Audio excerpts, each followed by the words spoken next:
Ian Dale, and plenty in that interview to keep the newspapers chattering away for weeks, I would have thought. But first, the Prime Minister says she wants a better value for students in England as she announced an independent review of fees and student finances.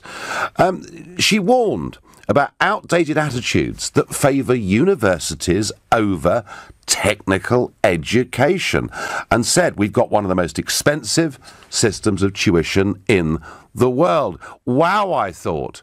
Ever since Tony Blair, 20 years ago, talked about increasing the number of people at our universities to 50%. For 20 years, I've thought this is madness. And I know you all think I'm unendingly critical of the Prime Minister. Well, actually, I think today she got it about right. There remains a perception that going to university is really the only desirable route, while going into training is something for other people's children. If we're going to succeed in building a fairer society and a stronger economy, we need to throw away this outdated attitude for good.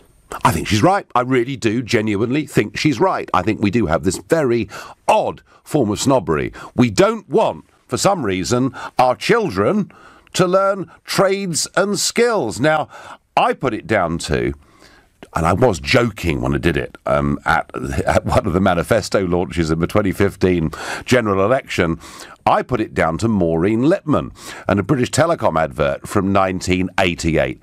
Here it is. Anthony? Oh, congratulations on your exam results. Grandma, I failed. You failed? What do you mean you failed? I failed. Maths, English, physics, geography, German, woodwork, art. I failed. You didn't pass anything? Pottery. Pottery? Very useful. Anthony, people will always need plates. Anything else? And sociology. An ology? He gets an ology and he says he's failed. You get an ology, you're a scientist. Well, I love that advert. And I said Maureen Lipman was to blame. I didn't mean it, Maureen Lipman. I was actually joking. But I do genuinely believe that over the course of the last 20 years, we've encouraged far too many people to go to university, to learn ologies, to rack up debt, and all of it for no benefit in the workplace whatsoever. I think we perpetrated a massive con upon a very large number of people in this country. And Theresa May today was talking about it. She was also talking about the cost. And of course, this was a very big general election issue. And Labour are still saying, Angela Rayner, their education spokesman, is still saying that Labour would abolish fees and bring back maintenance grants. What they're not saying, is what they said back in June, they would abolish all existing levels of student debt. At least I don't think that's what their position is. But as so often with Labour these days, it's not always easy to deduce. One thing for certain, you know, the sort of cries of, oh, Jeremy Corbyn from the students who thought everything was going to be free, all debt was going to be erased. But on this basic question of do we need to place more value on trades and skills and technical courses, if you agree with me that we absolutely do, we've got this wrong, then call me on 0345 6060 973, or maybe you still think a degree is what everybody needs. Without that, you're not going to reach the best in life. Well, if that's how you feel, text to 84850. Or perhaps you can tell me, how are you? Perhaps if you're out there working, you know, making things, doing things, how did you get your foot on the ladder? Was it perhaps a company sponsorship or apprenticeship of some kind? Tell me about it by tweeting using the hashtag Farage and LBC at LBC. And of course, you can watch me on Facebook. I'm live here in London and you can comment there too. James is a new caller from South Bank. Good evening, James. Hi, Nigel. How you doing? I'm doing very well. So what's your is the Prime Minister basically right on this, James, that we are... Because in Germany... You know, if your 16-year-old son or daughter comes home and says, you know, I want to learn a trade or a skill, they crack open the champagne and celebrate. The family are proud of the fact, you know, that those that are going on in the family name will be skilled people. And we seem to rather look down our noses at it, James. Yeah, well, I've got some experience of that because I'm actually doing a degree apprenticeship myself as an engineer. Right. So I work 4 days a week to get my, technical on-the-job training. Yes. And I go to university once a week to get my academic qualifications. So I think, on the nose, Theresa May's got it exactly right, which is rare for me to say. Same here. Same here, James. I think, yeah, exactly. But I think there needs to be a bit of a balance struck, because in technical professions such as engineering, you still need the academic qualifications to back up the skills you learn on the job, because if you understand how something works, you're going to be able to do it more effectively. Yes, but of course, James, engineering is not an ology, and you are, once you're fully qualified, going to be in a good spot, James, in my view, because we have a massive shortage of qualified, as you well know, engineers in this country. The way you're doing this, basically a company pays you to work for them 4 days a week, or is it a sort of reduced sum of money? How do the finances work, James? So essentially, as far as I can tell, it's a pretty good wage for somebody my age. It's essentially a full-time salary. I don't want to go throwing out any numbers over the air. No, sure. But it's not like a 16-year-old apprenticeship where you get paid pittance. I'm paid well. I can afford my rent and everything. Yep. And then they pay using the apprenticeship levy that the government set up. That's how my university tuition fees are paid for. So I come out with no debt. Fantastic. Well, I tell you what, James, that's quite an example to a lot of people out there. You've got this very well organised. Yeah, that's why I called in, because I don't think it's very well known about. No. So the government actually have been quite helpful in this regard. Yeah, they have been. After they set up the apprenticeship levy, it's from what I can see, it's encouraging companies like mine to take on more and more apprentices. Yes. Yeah, well, that's good news to hear. And James, is enough known about this? Well, that's part of the problem, I think, because quite often I'll be going on a job and then our clients will say, oh, why are you just sending an apprentice? And they're assuming it's like a 16-plus apprentice. Yep. So I think the more people that know about these opportunities, A, the more acceptance there will be of apprenticeships, and B, the more people who will apply for them, so companies will make the positions available. James, interesting. And actually, I have to say that one of the arguments during Brexit that I struggled with the most was visiting factories who was saying to me, actually, Mr. Farage, we have to have overseas labour. There aren't enough people in this country qualifying as apprentices in engineering. James, great call. And it was part of the reason why, and by the way, Gerard Batten mentioned this just half an hour ago, part of the reason why, when it comes to the level of student fees, and isn't it funny that the maximum of £9,250 a year has now become the standard amount that university charge for almost whatever course people take. But it does seem to me, it does really seem to me, that with the STEM subjects, science, technology, engineering and medicine, that in these key vocational areas, this country has a desperate chronic shortage. You keep people ring up and say, we need overseas nurses, we need overseas doctors, to which I'm always going to say, why? Why? Actually, we should be training our own people to do these jobs. And James has found a government scheme that actually works, which is quite refreshing, isn't it, really? Degrees, in my view, always trump technical college qualifications. I do have 3 degrees. The 3 degrees, Anastasia from Swiss Cottage. Well, the point that was being made there, Anastasia, on our first caller, was he didn't just need to learn the trade side of it, he had to get an academic qualification as well. So I guess it is horses for courses. I have to say, I prefer to have a mechanic, electrician or plumber to be around than a psychologist, historian or art graduate, says Linda. Well, again, horses for courses. Blimey, Nigel, that's a first. You're saying something positive about Mrs. May. John, I am. I think she got it right today, and it would be really very churlish of me not to say so. Natalie is a new caller from Manchester. Good evening, Natalie. Good evening, Nigel. It's a pleasure to speak to you. I couldn't actually agree more with you to a certain degree. I mean, I never had the socio or economic background to be able to go to university. And I worked my way up, tooth and claw, starting in hospitality and eventually working at the National Institute of Health and Care Excellence. Yeah.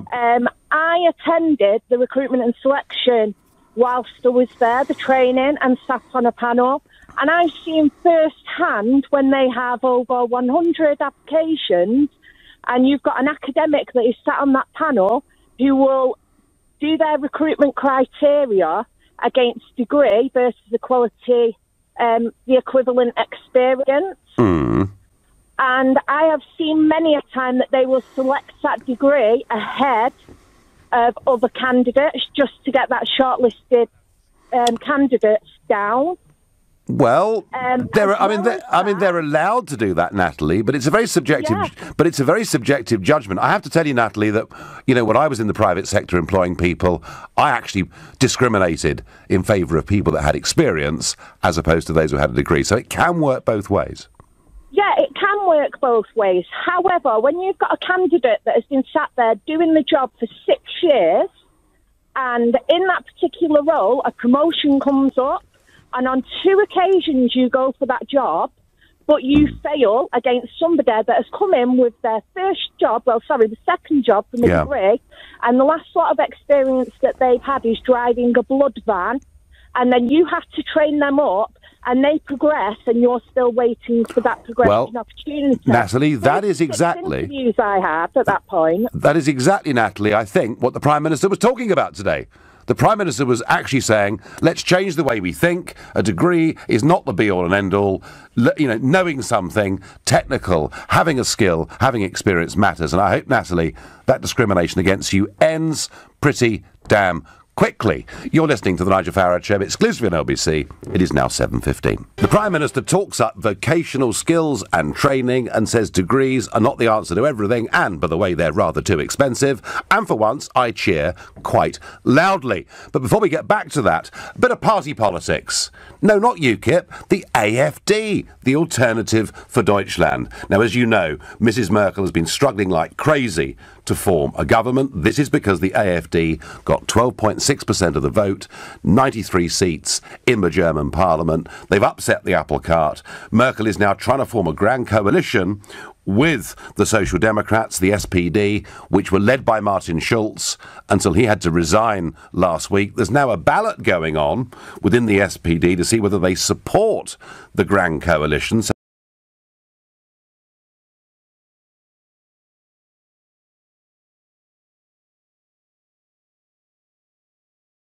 Overtook the SPD, AfD now on 16%, SPD on 15.5%. And I would say this to you, that all over Europe, we are seeing traditional centre-left, social democrat, gently socialist parties, their share of the vote is diminishing, and there's a new brand and breed of Eurosceptic party that is growing. So there we are. In Germany, the Eurosceptics are now the official opposition party. I don't know how long it'll last, but I think I see a trend. More party politics. UKIP held their EGM on Saturday.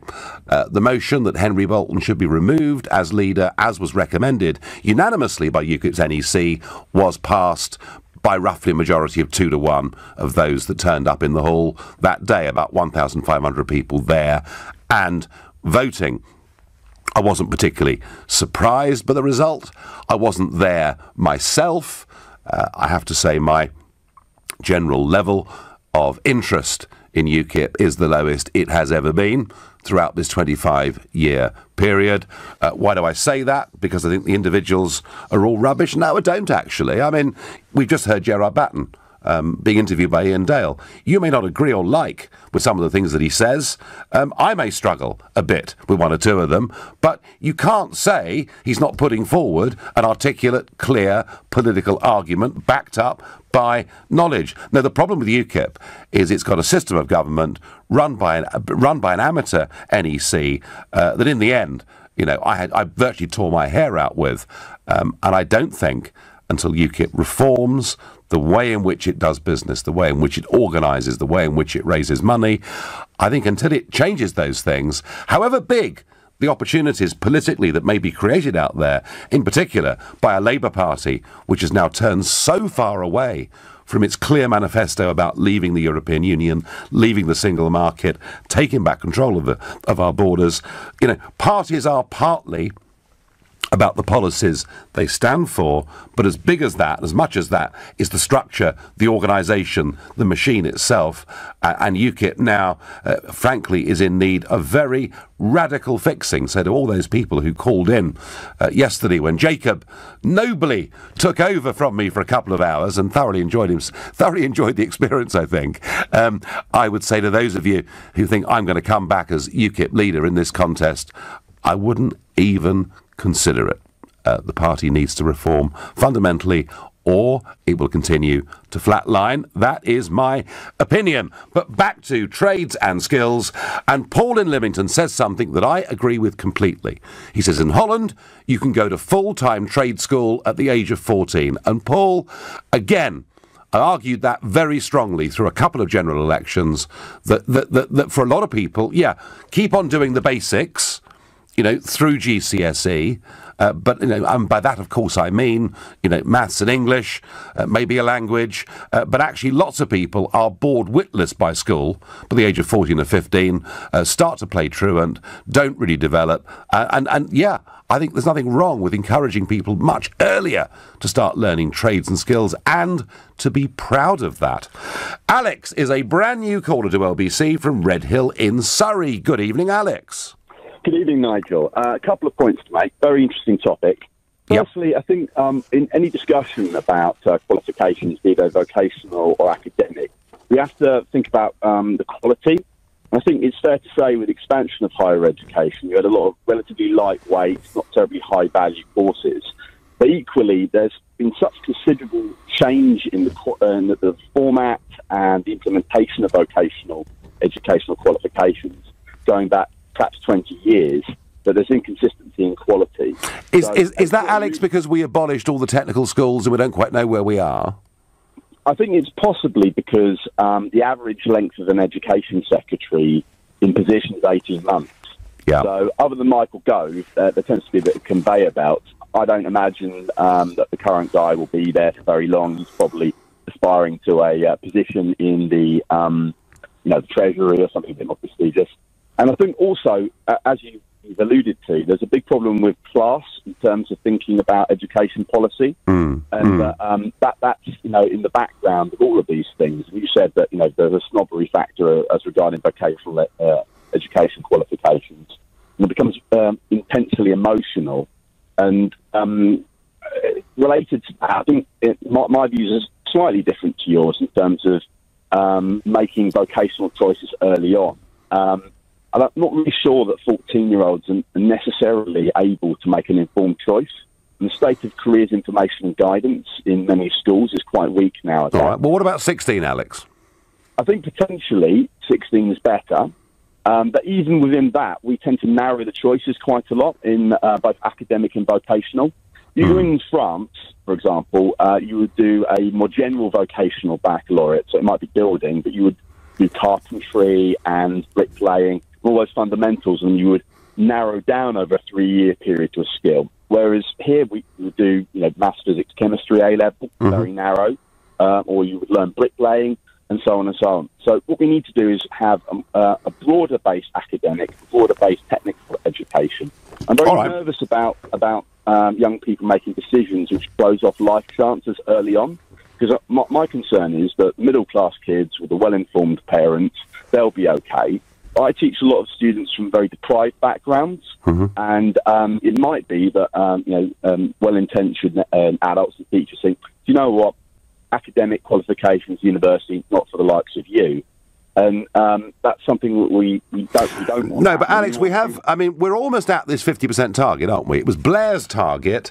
The Cameron years supported it. We're almost at 50%. And don't you agree, Alex, as somebody, you know, and you're teaching young people and pushing them through to university, don't you think in a lot of cases we've got young people who've got academic degree qualifications that are not helping them in the workplace, one iota, and a load of debt on top?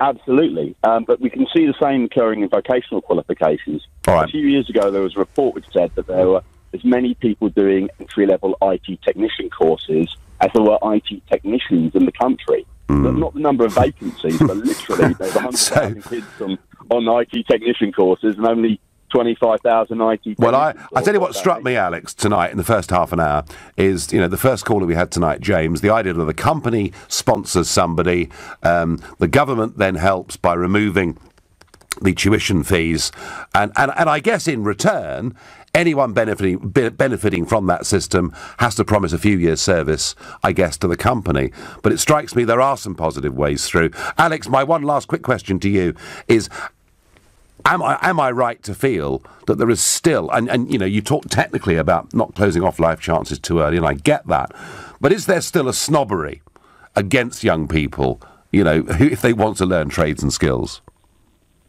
I think the answer to that question is it varies depending on the sector of society and the person. Yeah. Arguably, there are people who are from middle-class backgrounds and well-educated who feel that way very strongly. And that's probably the circles you and I tend to work in.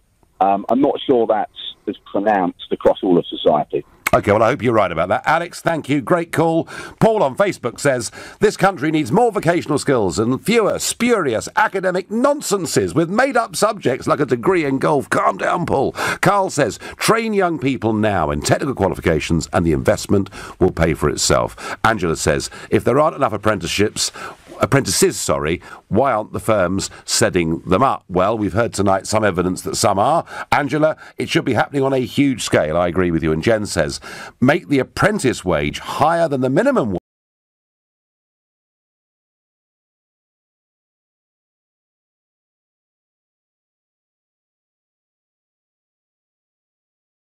Science, technology, engineering, medicine. You can throw mathematics in too. We have a huge shortage of people in this country trained in those subjects, which means we have to import labour from abroad, in many cases taking skilled, trained people away from quite poor countries who could really use their services. And I think for that, we should simply abolish tuition fees. Let's use the market in this sense to drive people with financial incentives to going and learning those subjects that will benefit the whole country. Rick says, if you have a degree, you should go to work in a bar or restaurant for 3 years and learn how the world of work actually works. Well, that's an opinion, Rick. I have to say, I didn't go to university. When I left school, about 12% of my age bracket went on to university. That figure has now rocketed to the figure of 49%. Is it any wonder we're having to charge people a lot of money, given the sheer number we're sending? And I just worry that so many youngsters have been conned into going to university when actually the pursuit of academics beyond the age of 18 was not actually in their direct interests. I feel that strongly, and I praise the Prime Minister for standing up and saying what she said today. You never thought you'd hear that, did you, from me? Because I have been quite critical of her. All right, one slight negative. The speech went on forever, and whilst the content wasn't bad, the delivery was dull as ditch water. You're listening to the Nigel Farage Show, exclusively on LBC. It's now 7:30. An academic degree course for those who are suited to it is the right thing to do, but I do not believe it's right for nearly 50% of the population, and I'm amazed today to find out that the Prime Minister thinks the same thing too. More emphasis needed, she feels, on trades and skills, and a way must be found to make sure that those who really are too scared of racking up these massive debts, who come perhaps from poorer families, are still going to university if they're the right ones. But bit of a change of tack from the White House, which I think is very interesting. So we had this appalling shooting that took place last Thursday. 17 school children killed in that St Valentine's Day massacre. We debated it last week. At the time, I said to you that I thought the big story would be that Nicholas Cruz had been reported to the FBI and they frankly hadn't done the job. And sure, that is being debated in America. But what perhaps has surprised me slightly is a real change in tack from the White House, with the press secretary, Sarah Sanders, making clear that the president is supportive of efforts to improve the federal background check system. So this has been an administration under Trump that has been characterized in many, many ways with deregulation, getting rid of excessive bureaucracy, red tape, state interference, federal interference.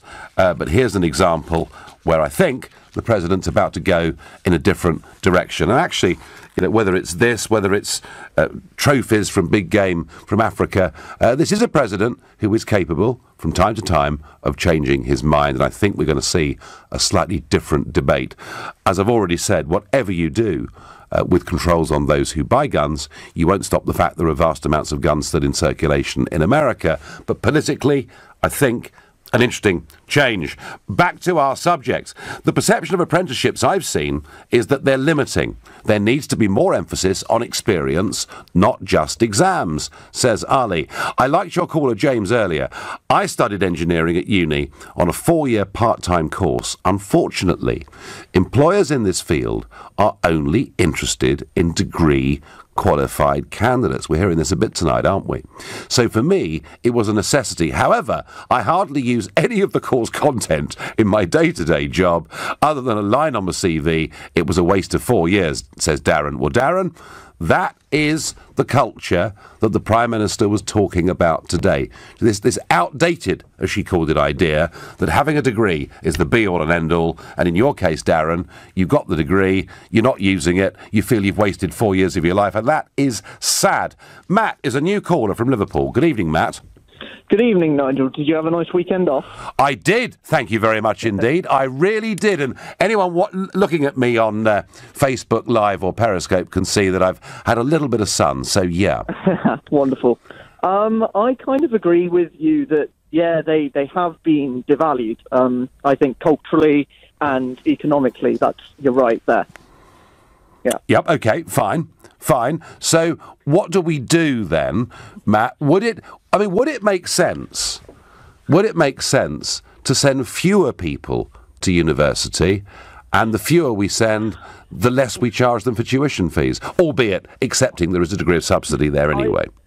I happen to think the likes of Sir James Dyson has the right idea, because I think the line between apprenticeships and academic education is going to become blurred. When you think of a mechanic repairing, a VW Golf with an internal combustion engine, that's not going to be the same thing in 20 years. They're all going to be Teslas and electric cars with proprietary tech in them that you can't repair without some kind of degree in electronic engineering or whatever. So I think there needs to be, apprenticeships should be prioritised, but they need to be restructured to prepare people for what the future is going to look like. So you think the lines will start to become blurred then between? Yes, absolutely. Yeah, no, Matt, I get that point. It's a very good point. But do you need to actually physically go to university to do this, or could? No, I don't think so. No. I know that JCB, that Lord Bamford, has actually got his own engineering school up in Staffordshire. Yep. And I wonder whether that's perhaps the way to deal with this.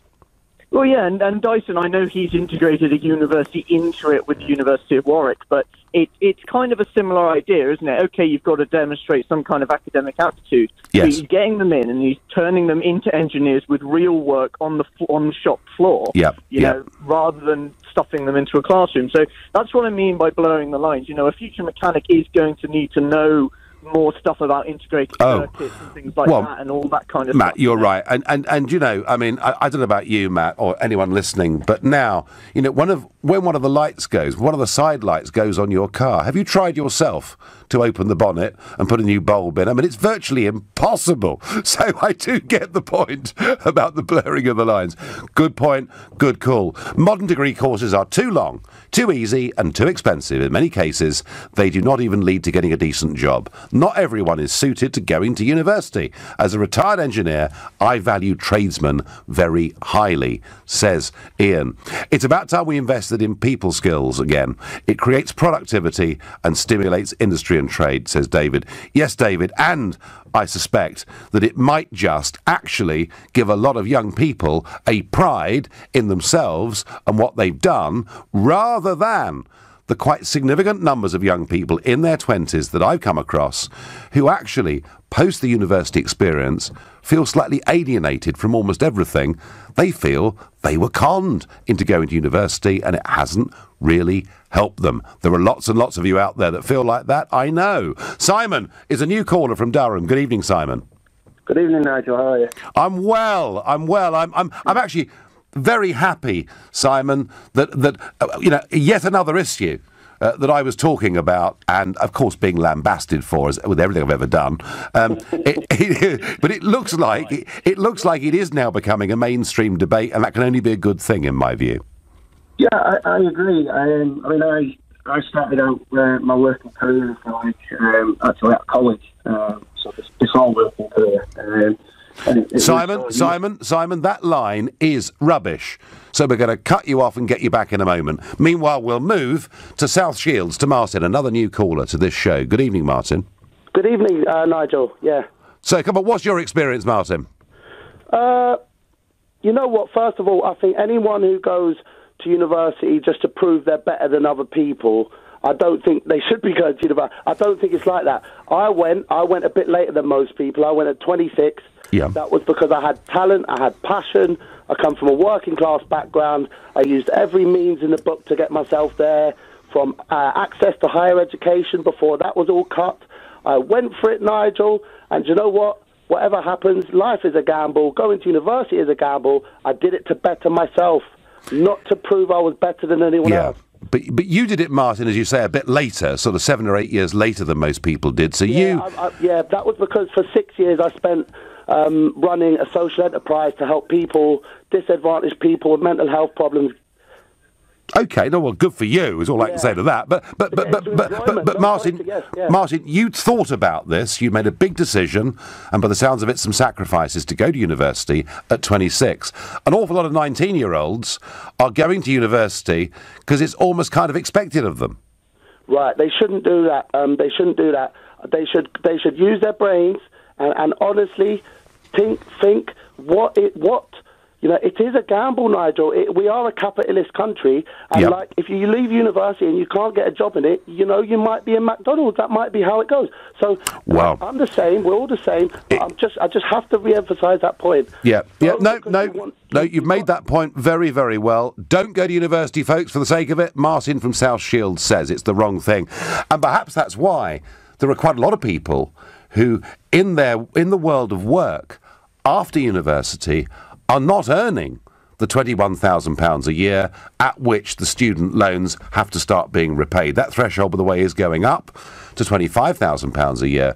But of course right now, if you've just left university, you've got your first job, you will pay 9% of your pay, over £21,000, back as part of the student loan. Oh, and with an interest rate of 6.1%. I mean, talk about conning people into something, and they finish up with this debt wrapped round their neck, and they're paying off these loans, they're in good jobs, but after their tax and national insurance, another 9% is disappearing. Quite painful for a lot of young people. Perhaps not surprising that so few of them are getting onto the housing ladder, I don't know. We're going back to Durham, back to Simon. Let's hear how the line is. Good evening, Simon. Hello, Nigel. Sorry about that. That's better. Far away. Good. Yeah, so at school, it was always, for me, it was always a case of being told by careers people that you must go to college, you must do well, you must go to university. And I tried college for a year, and I have to say it just wasn't for me. I didn't feel as I was getting anything. Mm-hmm. I was then lucky enough to get offered a place as an electrical apprentice at a power station. Yep. And at the time, I suppose, in a way, I took it for granted. You know, it was good. I had money coming in the account, and I was doing a bit of a job, and I wasn't away from home and all this good stuff. But then, very rapidly, I realised how lucky I was. I was getting a trade. 4 years later, I bought a house. This is while I still had friends at university. Yep. So I reaped quite a lot of rewards, and from then, within 11, 12 years, I've now got a management position. And at school, you know, if you want to do well and you want to be a manager, you've got to. And you've done it all. You've done it all without going to university, Simon, haven't you? Yeah, and I think the most important thing for me is I've learnt to work. I've learnt how to work, and I see a lot of people coming out of university and that, they're fighting for jobs, but also when they do get a foot in the door and they do get a job, they almost struggle with that transition from education to the workplace. And I think those are skills that you cannot buy. It doesn't matter how much you spend on a degree. Simon, I'm never ever going to slag off people going to university, getting degrees if they're people who are right for further academic endeavour, but an awful lot of people aren't, and I'm with you. I think experience counts for a hell of a lot. And my career's office at my school, Simon, said I should become an auctioneer. I reckon they were probably right. I'd rather have enjoyed that. Simon, I mean, for me, that it was a funeral director. So was it? Two totally different paths. You never know where we're going in life. Simon, I thank you, and Simon's point about getting a foot in the door, learning something, being reliable, getting promoted. Lots of ways in life to succeed. You don't just have to get a degree in an ology somewhere, and lots of debt with it. You're listening to the Nigel Farage Show, exclusively on LBC. It's 7:46. Should more youngsters learn trades and skills? Are we sending too many people to university who are racking up too much debt? But before I go back to that, I have to comment on the leader of Her Majesty's loyal opposition, one Jeremy Corbyn. Now, there was a story that broke in the Sun newspaper last week.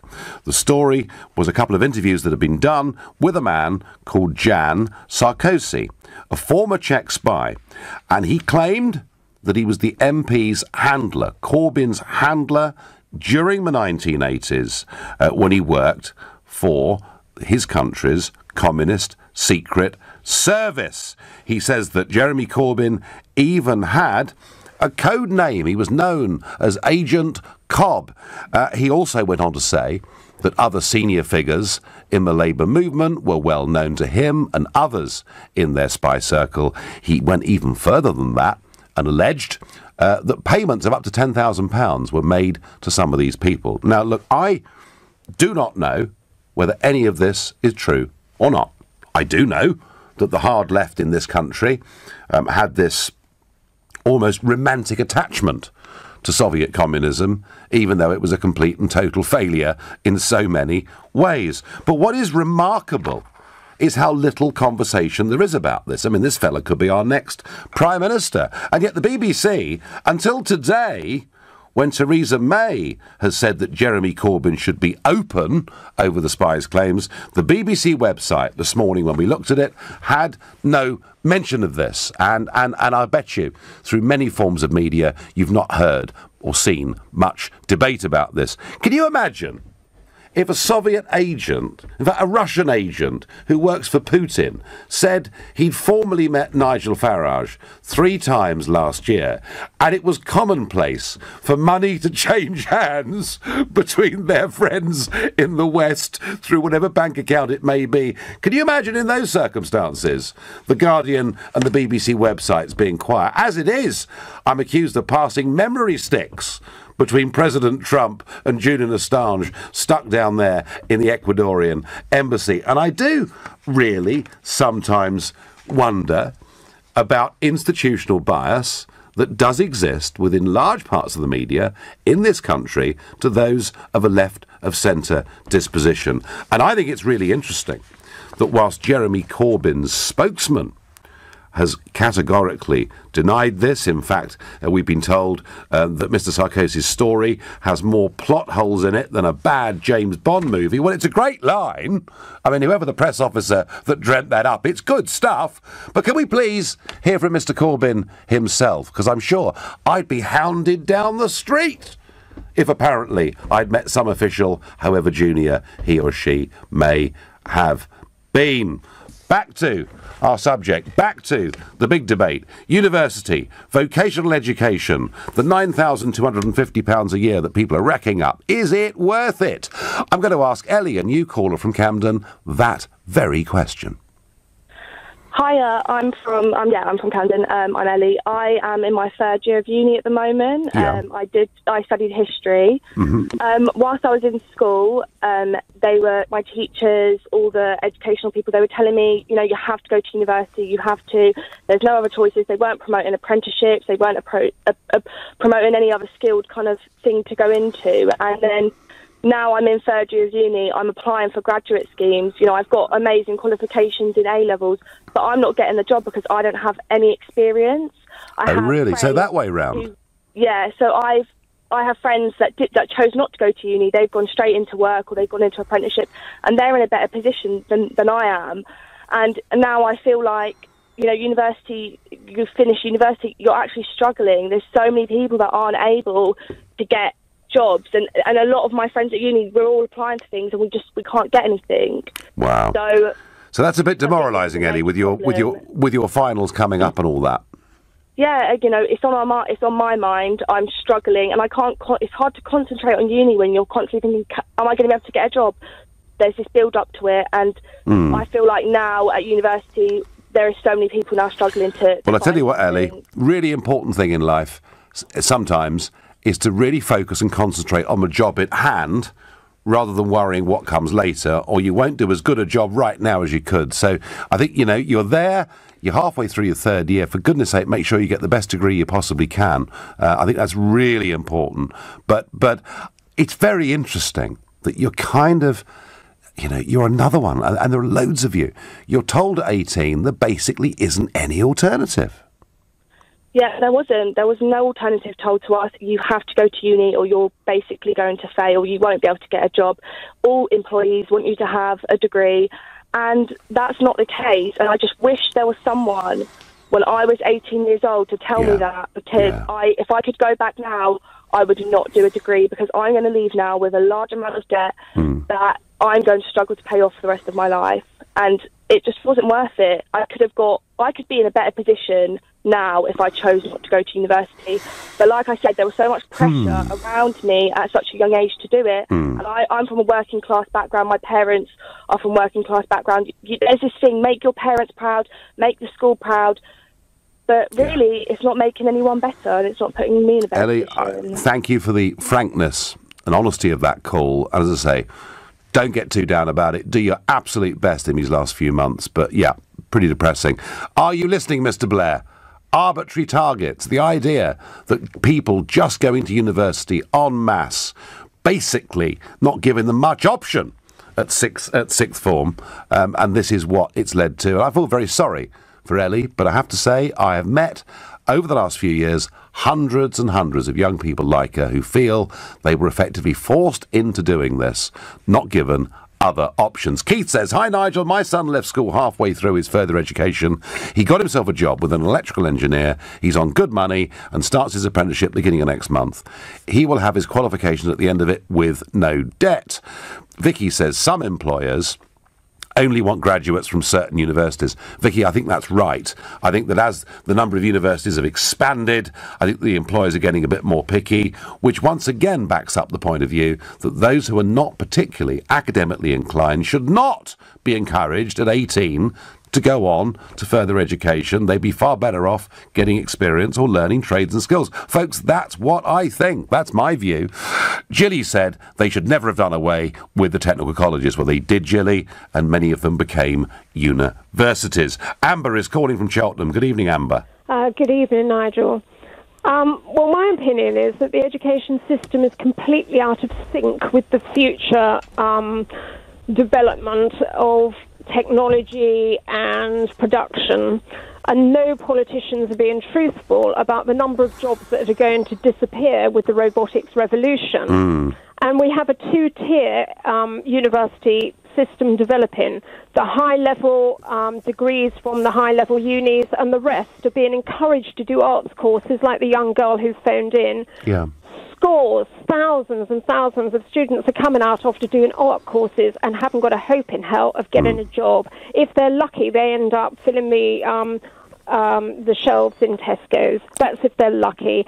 loads of them are out of work and haven't got much chance of getting work. Amber, I think you're absolutely right. And by the way, your comment about robotisation and what that may well mean for the whole workplace over the next few years is worthy of a debate of itself. Been a great debate tonight. Thank you to all of you for contributing. I do sense the tide is turning. There's a now much healthier debate about people learning trades and skills. Thank goodness. You've been listening to the Nigel Farage Show here on LBC. I'll be back tomorrow at 7. At 10 tonight, it's Ian Collins. But up next, it's Clive Bull. Nigel, thank you.